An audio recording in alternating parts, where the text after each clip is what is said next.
I'm here to talk to you today about the home run mindset.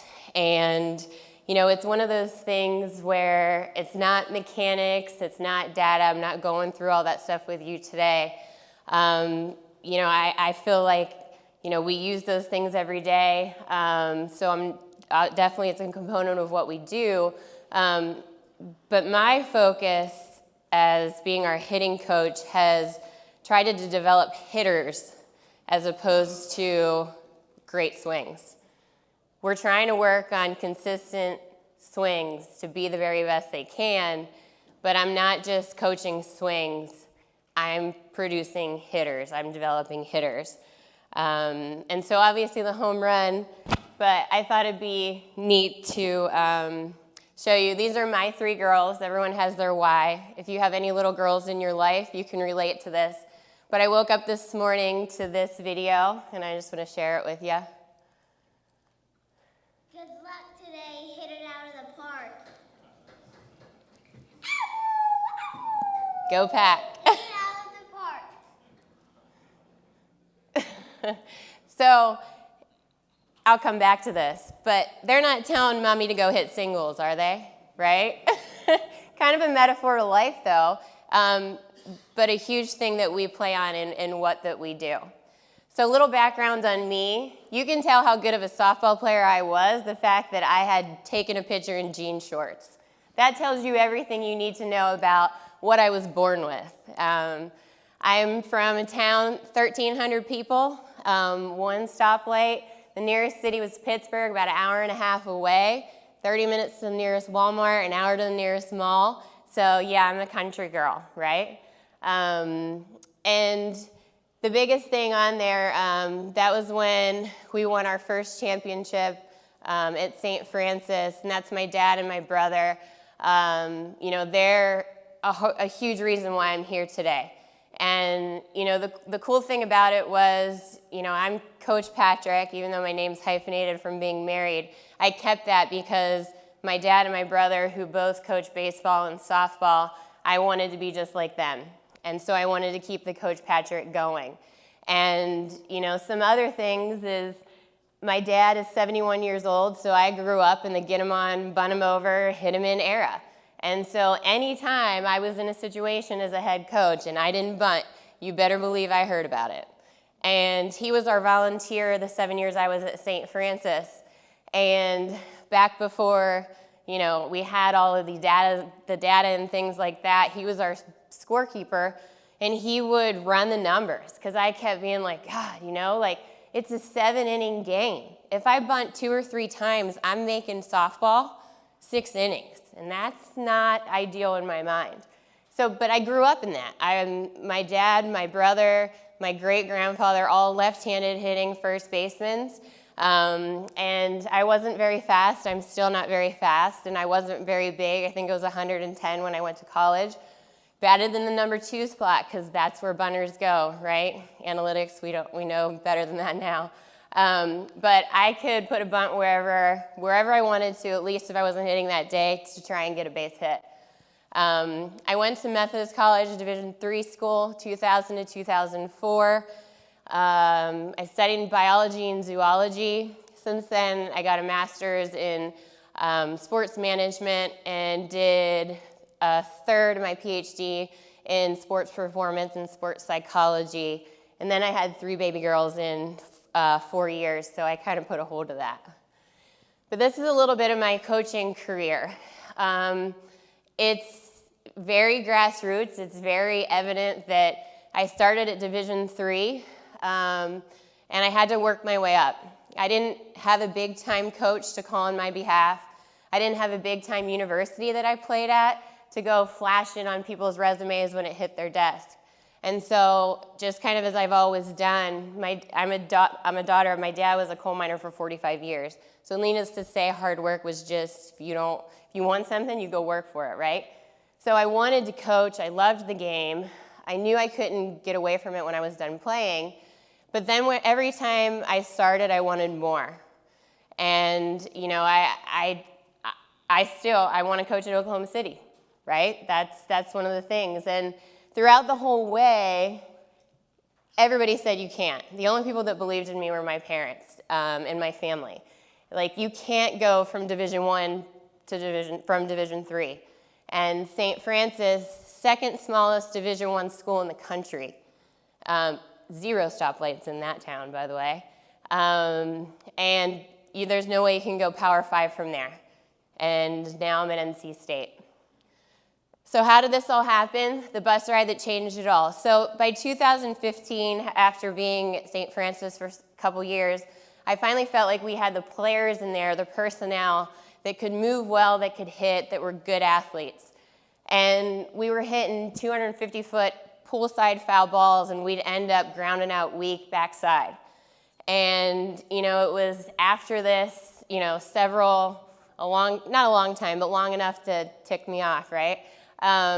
We were on way home from a tournament at Delaware, and I was just trying to figure out, again, being vulnerable, either I'm teaching something wrong or I'm not teaching something, right? So it's either wrong or I need to be doing it a better way. And I stumbled upon a video by Bobby Tewksbury, 30-minute video. Most of you in here obviously know it and probably have seen it. And it was just mind-blowing. And the elite swing. And I know this isn't to talk about mechanics and drills and things like that, but I reached out to him, I talked to him, I said who I was, and he was willing to Skype with me, to talk to me. I got on a plane and I flew down for, a single day trip while he was working with Colabello and some of the hitters out there. And I just sat back and watched, and I'd get up and I'd try and demonstrate it and say, is this what you're talking about? Is this the feel? Is this the spacing? This is the movement? And through that, what we found with the elite swings, it was middle of March, and most hitting coaches are going to be, or coaches in general, like, we'll put this in the data bank and we'll start this next year. I was like, my mindset is if I can be better at something right now, then we're going to start right now. And so I took a kid on my team, Alexis, who was an unbelievable athlete, but also somebody who, if I told her that the sky was rainbow, she would be, yes, coach, it is. And we were at Maryland on the road. We're little St. Francis playing Power 5 school, and we're in the cages before the game, and I say, I want you to try some things. And so I start working with her, and this kid, again, it's a testament to her. She had immediate feel, and she went into the game and just, the balls were off her bat another level.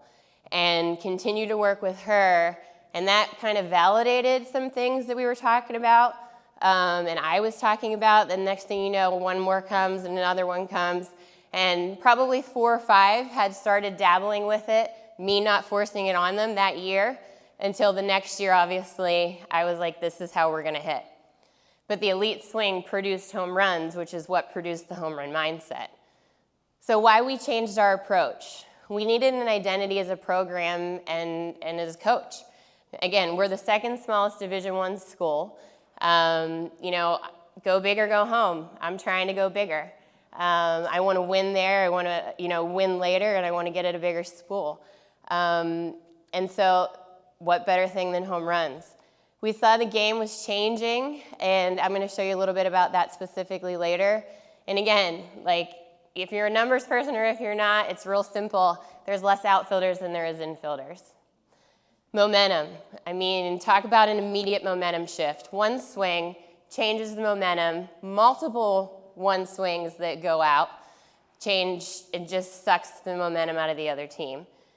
Wasting outs by the short game, like I said before. 7 innings, why make it 6? Helps recruiting. It got to the point my last 2 years at St. Francis that whenever we had a recruit, I started with batting practice and practice to design their visit. So I would say, okay, so-and-so's come in next Monday. What time are we having practice? What time are we going to do BP? And that's when they're going to be at practice. Because it got to the point where they would come, and it was just stupid to watch our team hit. The number of home runs that went out, and everything we do is rounds of 5. And you're talking about girl after girl after girl coming up there and going 5 for 5 and 4 for 5.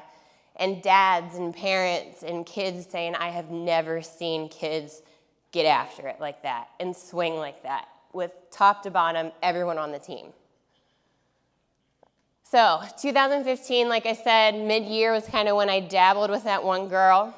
2016, I said, we're doing it this way. And so again, not talking mechanics and things like that, but I changed completely 180 of how I was taught to hit, how I hit, and probably 90% of the people in this room grew up hitting and teaching themselves.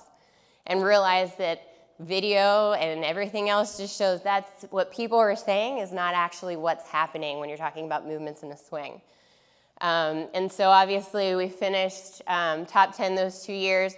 2018, we finished the regular season #1 in the country. That's every big time Power 5 school, like Division I, Little St. Francis. But we finished with 82, so we were second because we didn't make it to the Supers and the World Series. So we got one team that did, got us by one. So I wasn't happy with the 30, even though the school record was 33. I thought we could be better, and it worked out pretty well. So this is just some of our swings. This is my field, by the way. So you'll see some porta potties in the background. Yep, there they are. You'll see some crazy things around, but I want you to look at the intent. Look at their intent. Tell me she didn't have fun, right? And even the kids on deck, they're hitting home runs at contact the same time that these kids are. I mean, these are just Can I bat flip this clicker on that one? That ball went 310 feet. Google Earth.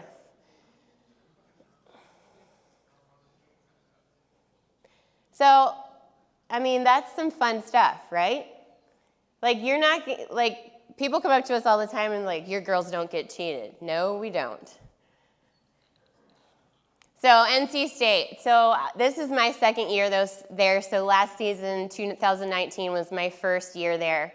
So I was below the red line.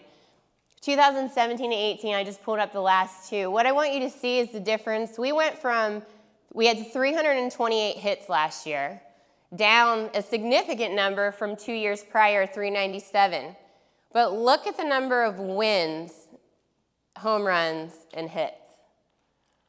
So, I mean, to me, I'm going to give up those hits to get more wins, and we're getting more wins because we're running the ball out of the park. So this is just to show you a little bit in our sport.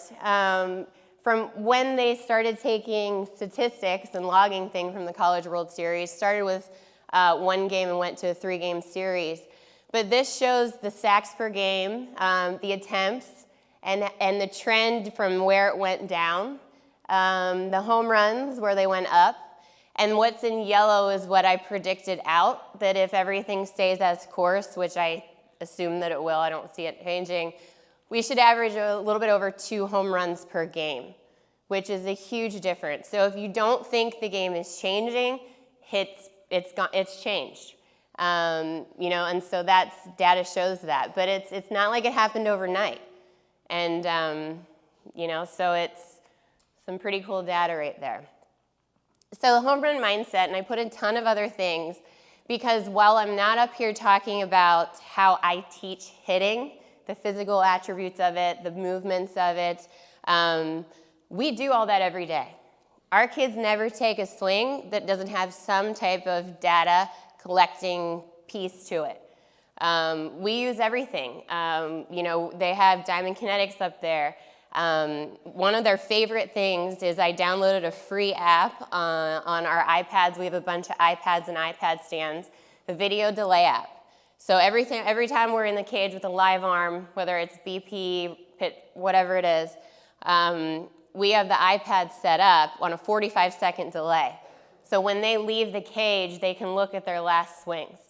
And I can get you that if you want that app at the end. I'll have my information, my contact information.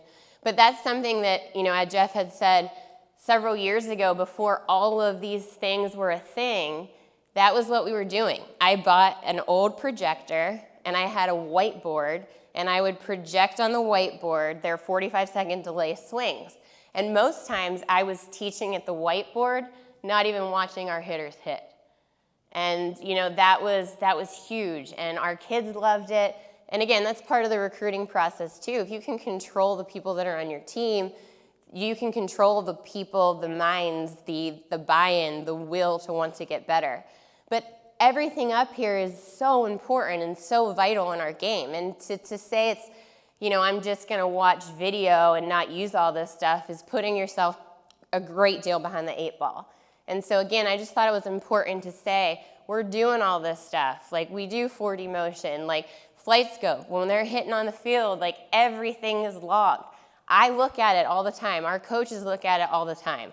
They're not flooded with information all the time because, again, as we know, not everybody can handle that.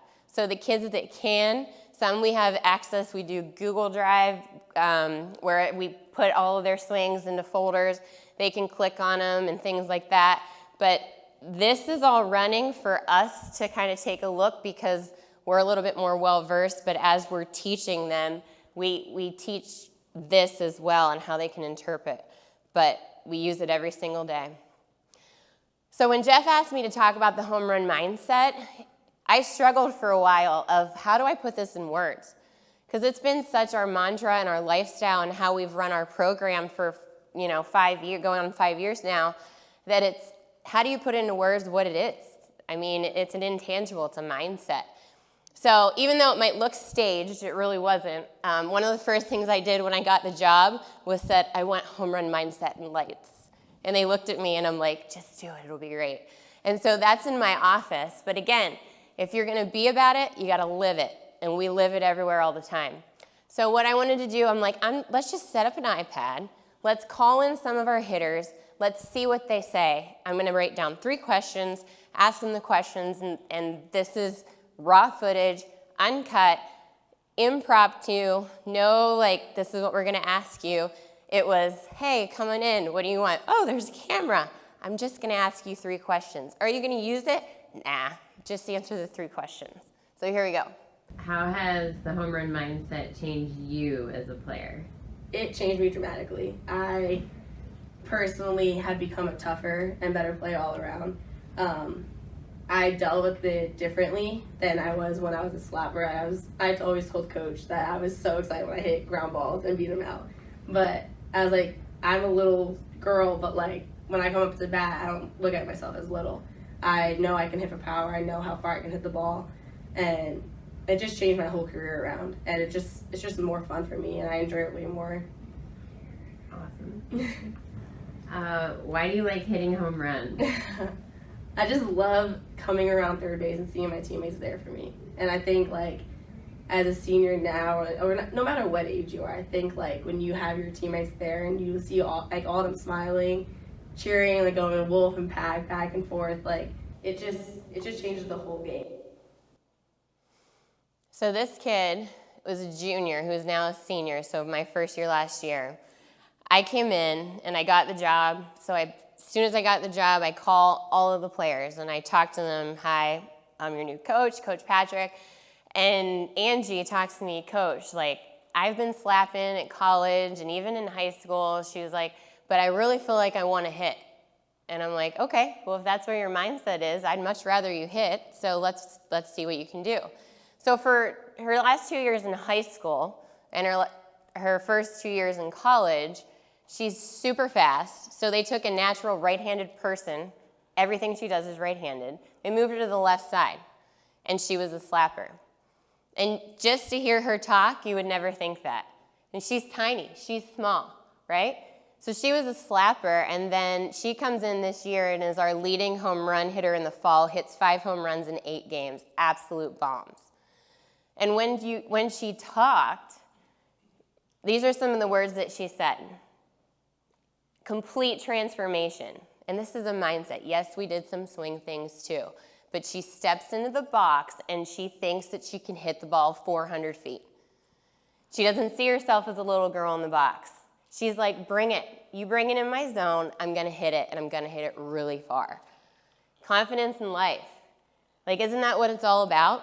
Even us as adults, if we're not confident in something that we're doing, nothing matters. No physical skills, physical traits, no drill, no practice. None of that matters if you can't take it and apply it and be confident with it. Here's another one. How has the home run mindset changed you as a player?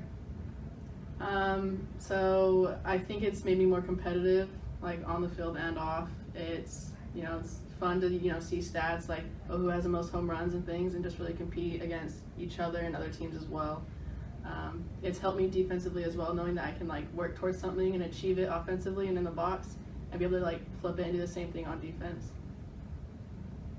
Why do you like hitting home runs? I like it because that's what I accomplished. It doesn't rely on any other part of the team. The other team, it's literally solely me. It gives you confidence. It shows you that you can do something like that, and it's everything's in my control. So a lot of great words there too. Again, back to confidence. Society, kids these days, we're not very confident, and so this mindset, we're living it every single day. And she talks about how it helps her on defense when she's out there, and the fact that she can control it. One swing changes the score, makes her feel good, and helps provide us a run, at least one, that we can hopefully go and win the game. Empowerment. So we had a lot of strikeouts last year. We led the country in strikeouts. I will own that right now. It's one of those things I'm going to talk about later. Am I happy about it? Absolutely not. Are we working on it? Yes, I have nightmares every night about it still, even though it's a new season. But the reason I have the Louisville series up there is because this kid had over 50 strikeouts, which is unheard of. She single-handedly won us the Louisville series all 3 games because she had 3 good swings. 3 good swings a weekend. Obviously, we did a lot by trying to keep the score close because it doesn't matter if we can't have one good swing. The most we can score is 4, right? But she had 2 walk-offs and, didn't have the best statistics, the best numbers, but that got us going to then follow up with, we won some more games, we had a higher seed in the tournament, we won a couple games there, we knocked off the number 1 seed, and we made it to the semifinals, and they hadn't made that far in several years. But that started our team on a high. The home runs and the walk-offs won that game. And she did it. She's not thinking about the fact that she struck out however many times. She's thinking about that one swing on Friday, 1 on Saturday, and 1 on Sunday. And the last one. What does home run mindset mean to you? I think it means going into the box and swinging at anything that I can hit the ball out on. No balls, strikes, it doesn't matter. If I can take a good swing on it and hit the ball out, then that's what that means to me. How has the home run mindset changed you as a player? Wow. It changed me completely. I only hit 2 home runs in my career before coming here and doing the swing and learning the home run mindset. And I hit 16 last year, and I know I'm only going to hit more this year. So I think it's just changed my whole approach in the box and changed how I thought about swinging in the box instead of looking for just strikes over the plate, pitches that I could hit for base hits. I'm having better bat angle and making sure that I'm swinging at pitches that every pitch that I can hit out. Why do you like hitting home runs? It's fun. I like seeing my teammates when I come home around the bases, and it just makes me feel good. I just get really excited, and it's nice to hear the crowd get excited, and then we get to score a run off 1 hit, so yeah. So she transferred in with me. So she was at the University of Maryland. Ironically, reverse back to that one time where I said I messed with this girl before we played Maryland. She was at the University of Maryland for 2 years, and we played them both years. And she wasn't having the experience that she wanted to. And when I got the job at NC State, pretty much, she asked for her release because she wanted to go, but she contacted me and she said, Coach Patrick, like I was at Maryland, and the way you guys swung the bat when you played us at St. Francis, I want to learn how to swing the bat like that. I want to come and play for you. And I was like, let me get the paperwork ready, right? So like that drive right there, she saw it. And I have chills talking about it. Special kid, 2 to 16. But total buy-in, again, confidence, all of those things. I'm going to talk about strikes in the strike zone, but our kids don't really talk ever in the terms of this is a called strike or a called ball. Our kids talk in the terms of pitches they can hit out. And I can tell you that having gone back and ran the data and looking at some things, I wish we would have had things like Flight Scope back when I was at St. Francis, but I guarantee you well over half of the balls that our girls hit out were not called strikes. But again, it goes with the mindset. Is that good practice? It's not ideal. Like I'm not sitting there, we're not practicing hitting home runs out of the zone. But if a kid can hit a pitch up and in or up and out that's out of the strike zone, hit that out, 5 out of 7 times in BP, then we're gonna probably tell them to swing at that pitch in the game. I don't care if the umpire calls it a ball, because we want that pitcher to throw that pitch. Throw it and it's going 250, right? And one swing, that's all it takes. So kind of home run mindset before we shift gears, empowerment. You could just tell the looks of those girls' faces. They love to talk about it. They love home runs. Home runs is a lifestyle. Like it sounds cliche, but they live it every day. And that's kind of tied into what I said with my girls that sent me that video. You're not telling somebody, hey, go hit a single, go be average today, let's go, good job. No, you're saying go run it out. Like go hit a home run, hit it out of the park. I was watching The Voice the other night, and Blake Shelton kept saying, he was like, you hit that one out of the park. Like that's society. That's why shoot for something to be average. And society today, kids, whether we like it or not, it's very selfish. And the home run, it's selfish. Like, I want to be the one to change the score. Give me the bat. I want to be the one to hit. You just hit one, wait, I'm going to hit the next one further. It's on. And I like to tell people when people just kind of in general say, how do you teach what you do? Everything that I teach, hitting-wise, mindset-wise, we teach backwards. The majority of hitting coaches say, if you do A, B, and C, you're going to get this result, whatever result that hitting coach is going for. I like to throw them, bam, like home runs. This is what we're going to work towards. This is it. Let's figure out how to do it more often. And so we work from the home run back instead of from perfect mechanics to the home run. So how we use it in practice. Less reps, but max effort. What does that mean? What does it not mean? Well, first off, it's not a cookie cutter. It doesn't mean a huge leg kick and a big stride, a big move, a moving head. It doesn't mean big bat movements. That doesn't have to mean that. The one kid that took the absolute hack that hit at 310, I would never teach that. I mean, she was all over the place, but it worked for her. When she connected, it went a long way, and she connected a lot. So I was okay with that. We put, the first day of practice, we put tees at the plate, and I say, hit it out.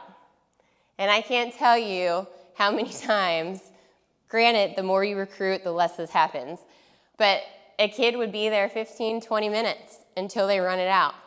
And when they run it out, it's the best feeling in the world. And then they're like, oh my God, that was the best thing ever. I can't wait to go and figure out how to do it more. You got them. You got them.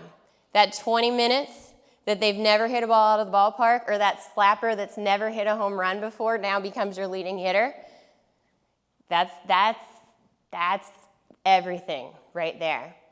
And we celebrate it. We started this thing when our kids, they touch third. The kid that hits the home run is yelling, wolf. Everyone's at the plate yelling, pack. I know it's not a baseball thing to get out and huddle around the plate. It is a thing in softball. If you haven't seen it, it gets crazy. So they're wolf, pack, wolf, pack.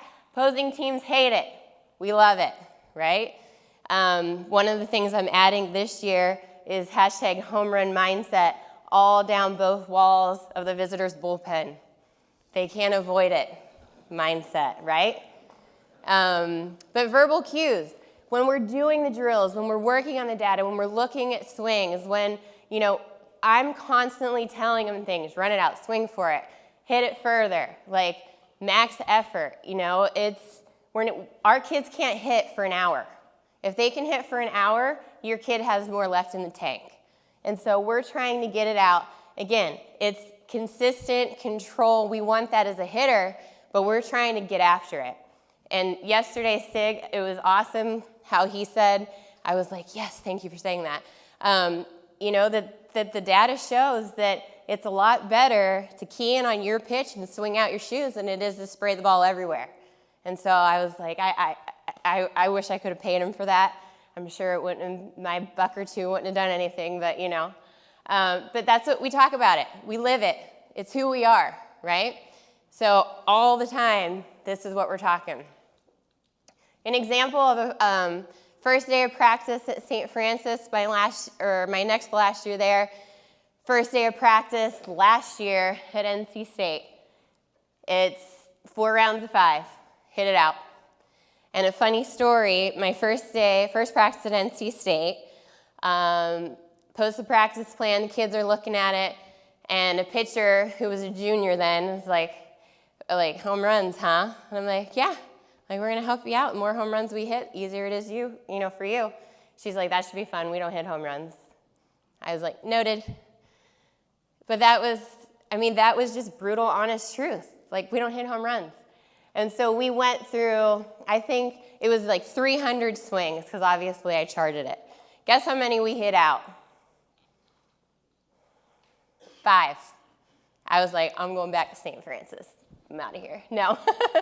By the end of the fall, so a month and a half later, because we kind of go 5-6 weeks, a third of the balls that we hit went out. Not a miracle worker, right? I didn't perfect every single swing. We made a few adjustments, but what changed dramatically? The mindset. Their mindset. They believed they could do it. We talked about it, we lived it, they believed it. And belief is a powerful, amazing, game-changing thing, right? So in games, St. Francis, 4-hole hitter,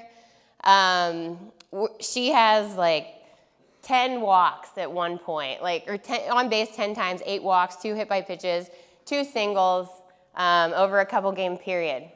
I call her in, like, Madison, I need you to strike out more. Coach, like, I'm on base all the time. Like, what do you want me to do? As we all know in here, the number 4-hole hitter has the most opportunities for RBIs. So if she's getting on base, my 5th, 6th, and 7th best hitter on the team, I have to rely on them to drive her in. So it took me explaining that to her to be like, oh yeah, that's right. Let's let them walk, and then I'll hit them in. Yes, Madison, that's what we want. And again, one swing, change a game. You can get it out hit by numbers, but not the value. There's value, more value in home runs. That's why we run the stats that we run. And it's not just about batting average, right? It's one of those things where we get out hit a lot by numbers. A lot of those slapping teams, 10, 12 hits a game. That's great, we just beat you by 6. And we had 5 hits, 3 of them were home runs. So again, and I showed that slide earlier, home runs, wins versus hits and wins. Other teams don't like us because we celebrate home runs. We talk about home runs. People, have said things and, walk with a quiet stick and, let what you do speak for itself. Again, I want to create an environment when they do what we're asking them to do, we're going to celebrate that. And so the other thing of that is when people prepare to play us, what are they talking to their pitchers about? They might strike out a lot, but if you miss, it's going. Don't miss. You got to be good. You got to be accurate. Already, they're behind the 8 ball, their pitching staff, and we haven't even got on the bus to come play them yet. They know we're swinging out of our shoes with control and consistency. I keep putting that in there. We're not just taking daddy hacks and craziness. And we're going to try and run the ball out of the park. Every single hitter, 1 through 9, every count, doesn't matter. We're going to swing at the first pitch after a 4-pitch walk. What is the pitcher trying to do? That's going to be the best pitch, probably, unless it's just a crazy control pitcher. Then they're eventually going to be out there anyways. But, we swing in 3-0 counts. When we do hit and runs, it's not hit backside. It's hit the ball out and trot. Make them run, so they're stealing. We're going to hit, they run, you trot. That's our hit and run. So we think and talk about home runs a lot, but still, it's our process over outcome. Our process starts, we call it the chair, where we're visualizing. They're in their chair, the eyes are closed, they're visualizing the pitcher that's on the mound. We do this in practice every day too. So if it's my assistant throwing BP, they're visualizing him on the mound, throwing BP, eyes are closed, they're visualizing getting their pitch and hitting it out to center field. And they're doing that over and over while they're in the chair. From there we go in the hole, which is where they get loose. This is where they're doing kind of their routine, which is unique to each of them as far as that. On deck, timing, and then we're in the box. And so I thought I pulled a couple of these slides, which is pretty awesome stuff. And then here, this is a home run, but what I want you to key on is the girl on deck. Because when I saw this video, I was just as impressed with the fact that she hit a home run on deck as it was for the girl that hit it in the box.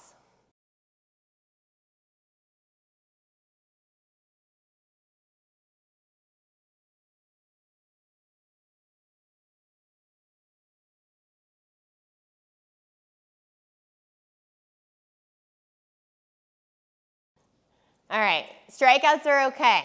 Again, year 1, last year, I didn't sleep very much because it was like the 10-headed monster was like a giant K's on his head, and I'm like, oh my gosh.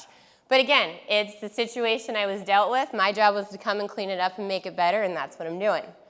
Strikeouts are okay also as long as you've got to get after it. I don't want them putting a weak ball in play, throwing a bat to contact just to make contact. Yes, I know obviously if they put the ball in play, there's a chance for error and things like that, but we're thinking big picture here.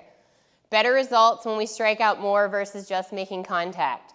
So when we won our conference in 2017, we made it to the NCAA regionals for the first time in school history. We went up to that game, we had 2 strikeouts and 8 ground balls, and we lost.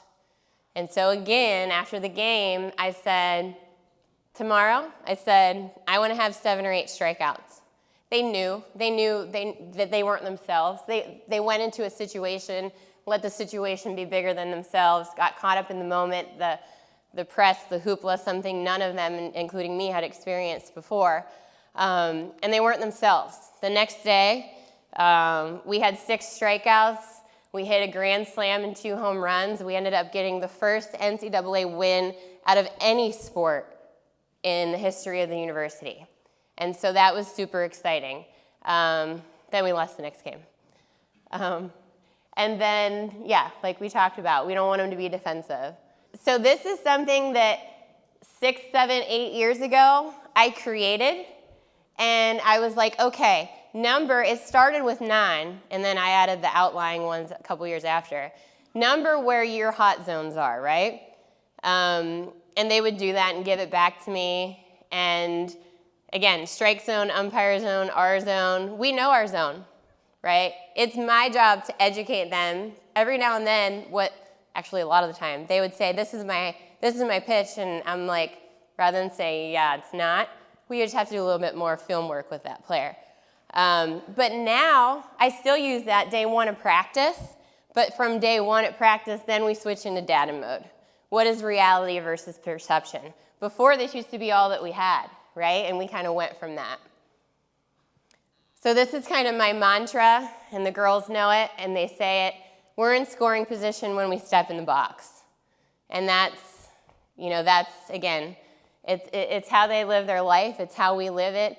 I can tell you, we do work on bunting, sacrifice bunting. There is a time and place for it. But again, you gotta be who you are. You gotta live who you are. I mean, if we're in a close ball game, I'm not bunting my number 3 hitter with no outs and the runner on first. It's not happening. So, any of you guys in here? Another cool thing, I know Tim Walton's going to be talking tomorrow. They're so memorable, some of the home runs that you hit. We played Florida last year. We ended up losing 2-1 in the bottom of the 7th. They hit a walk-off sac fly. But we had a senior who, before I had been there, it was her senior year last year. She had never started, would just pinch run every now and then, and she ended up being our starting second baseman. So Kelly Barnhill was one of the best ever to pitch and pitched at Florida. Walton's getting a little nervous because NC State's 1-0. Next thing you know, it's 1-1. Here comes Barnhill out of the pen. And that kid went up there and hit a laser backside to right center. NC State goes up 2-1. So I can tell you that that girl is not thinking about the fact that, I mean, yeah, she wishes that she would have played for us for 4 years instead of 1. I mean, she said that, which is awesome and humbling. But she's going to talk about that. She's going to tell her kids about that. You know, like that. There's just something that, again, like for young women and young boys in the world, like confidence is a thing that they just don't naturally seem to have anymore. And this is something that we love because it's one way to make the game fun again. It's to give another outside kind of game within the game. And at the end of the day, if we hit a lot of home runs, we're going to win a lot of games. So in closing, I want to thank you all. My email's up there, my Twitter handle. Again, this weekend has been awesome. I thank you all. Thanks, SLUGFEST. And if y'all have any questions, I don't know, yeah, we can do our best to answer them for you. If you can go back in time and I guess compare pre-2015 to now, how do you think changing mindset has helped player buy-in to the swing changes you actually try to make with each athlete? Well, I think it went back to the fact that the swing that I was taught and I taught and that we were teaching was not very conducive of hitting the ball in the air a majority of time, being in the zone for a long time, to be able to have our miss hits also go out of the ballpark, our B swings. And so I think that with the evolution of just, you know, myself and then other hitting coaches, like I said about Bobby and a lot of y'all in here, realizing what is actually going on and teaching that. And then, like I said, when we made the mechanical adjustments and the changes in the body moves and the ball starts running out, it's easy to convince something that's getting a result. So I'm not trying to convince them of something that they don't know. You know, for example, if I said, girls, like, we need to practice and play like we're going to the College World Series. You know, that's something that they just don't know yet. And so that's something I'd have to figure out how to create that. And so it's always easier, you know, in my opinion, was an adult, as a softball, baseball, anything. If you can get that result once, you can repeat it. And so I feel like when we kind of started changing some things, the adaptations of how we taught hitting produced good movements that were continuous and produced powerful, the ball went further, harder, faster. That is, I think, what helped the mindset initially with that first group. And then from there, I mean, the data suggests that, you know, what we're doing is working. Madden tried it with Mike Trout, and of course, Aaron Boone has been doing it with the Yankees with Judge. What is your thoughts based on what you said with your power hitter in the 4-hole? What are your thoughts of moving, like, you know, Judge moving up to 2? You know, where they move, like Trout was leading off one time, and, you know, Showalter did it with Machado leading him off. What are your thoughts on that? I mean, I'm all for it. And there were times that, you know, especially if it seemed like the team in general needed a spark, where we had a couple games where we weren't hitting, I'd put my top hitters 1, 2, you know, and do that. We ran some data and have some analysis that show, and again, you guys, I'm sure a lot of you know this and have this as well, as far as the batting order, where run production happens, and where the best hitters with the best RBI opportunities, four spot, then 5, things like that. And so we kind of take that with, again, like you can't be so driven, and this is what the data and the numbers say. Like if our kids are having a problem getting through the first inning and we're just 1, 2, 3, 1, 2, 3, 3 up, 3 down, and we're not getting that, then I'm going to take a day where forget about that the number 4, has the most RBIs to drive in. If there's nobody on base, does it matter?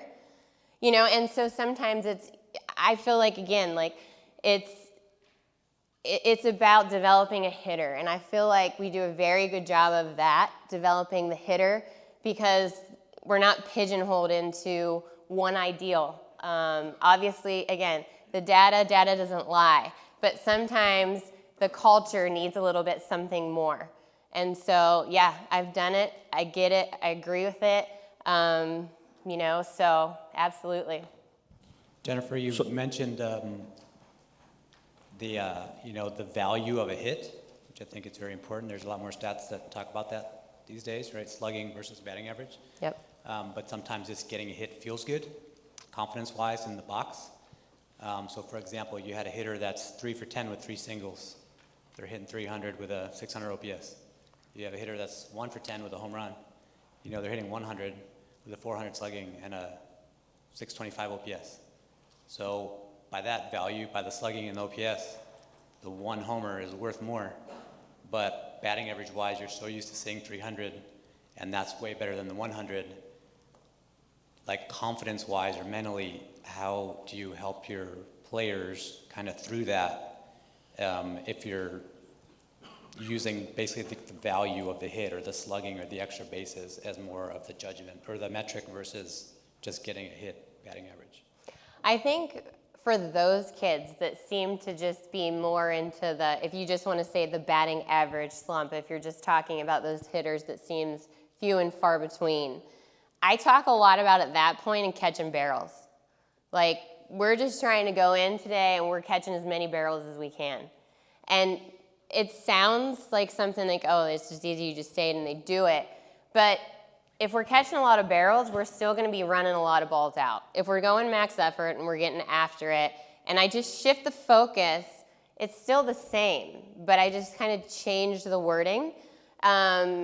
Again, back to kind of the psychology side of things, they start to feel better about it in practice.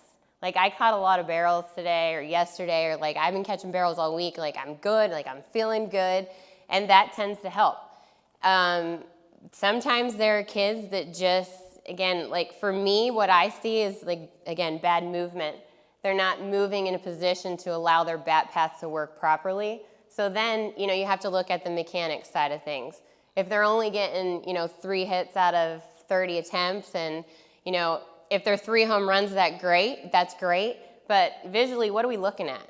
What are we seeing or more importantly not seeing that they're not consistent?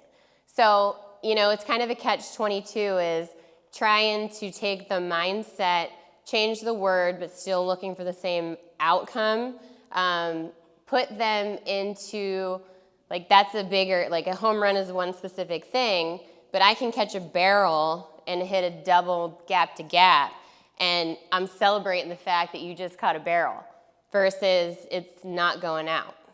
So it's, it's just another way of reframing how they're looking at it, and then that's kind of where I think helps to get them back on track. So building off of that, and also your slide on strikeouts are okay, with your mindset, how much of that is also going into your hitters working as a lineup together rather than as 9 hitters? Like, if you had a strikeout on 3 pitches, are you then, is it to pick up the slack mindset, have a bigger at bat, a longer at bat? Like, are you teaching how to build off of that? Is that a part of this mindset, or is it more on the individual, girl by girl approach here?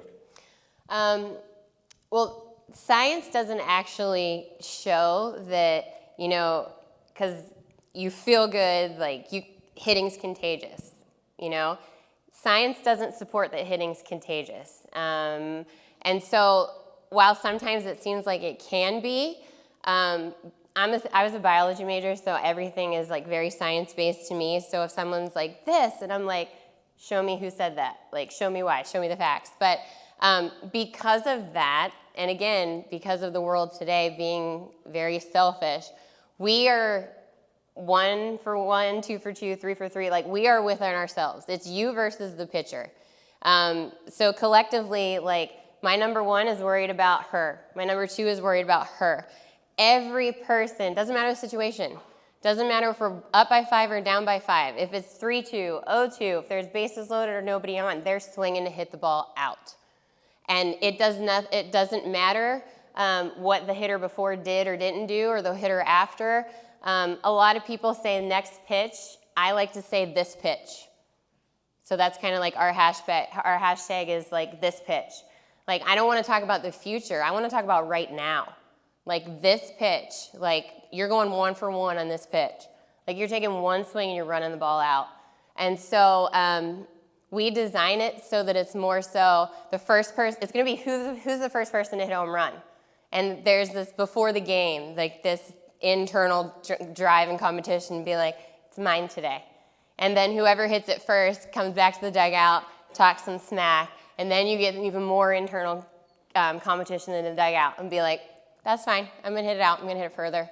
And it's going to go higher, further, harder, faster. I'll be able to tell you on Flight Scope later. We'll see, I'm going to win. And then it's just kind of this competition within a competition. But I try and make, like, when they're in the box, it's you versus that ball, you versus that pitcher, and nothing before or after matters.